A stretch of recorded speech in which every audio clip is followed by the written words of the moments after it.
يا الله السلام عليكم. يا لك هلا بنت عفيطه شلون؟ والله الحمد لله بخير اسال عليك.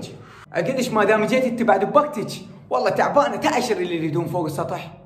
ليش يعني هو وين سطح كمان ما عنده الا ام القمر؟ هو صار اسبوع من متزوجين.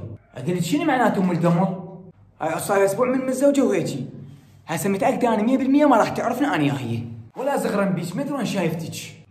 لا ها هي ربحت. ذكرتني انت بيبيت الله يرحمك. طبعا يوم ما اعرفك على ابني زنبور. وصدق هاي صار لك اسبوع من متزوجه وصار عندك جاهل؟ بعد اخوي واختي ما جايين. يلا روحي جيب البيت. عجل. لا والنوم اتكيت لك بعد عدة اثنين. وشنو هذا الاسم زنبور؟ هو علي من اكتب عليك وتي ورجك غير اسمه ضرطي. اقولش ترى انا ميته من الجوع. شنو غداكم اليوم؟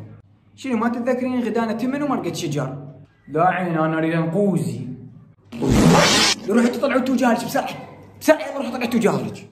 وانتم مو سوتكم سوتاني اللي يجيكم. يلا شوف حتى الباب نسيته ما ادري وين الباب وين مالكم بالله انا ما ندلي. شو ولد الثولي هذا الباب. هاي اسبوع انت صار لك من متزوج وهيك. هاي لو مسافره شلون؟ نوب اتكيت لك باسبوع واحد ومخالفه ثلاثه. شنو يبزونه صخله؟ هلا شباب طبعا ما بقى شيء نوصل 300,000. لا تنسون اللايك والاشتراك. وجبت لكم قناه صاحبي ينشر بيها تحشيش وفيديوهات تضحك. قناته بالوصف واشتركوا بيه وقولوا له من طرفي. ما بقى شيء ويوصل 1000 متابع.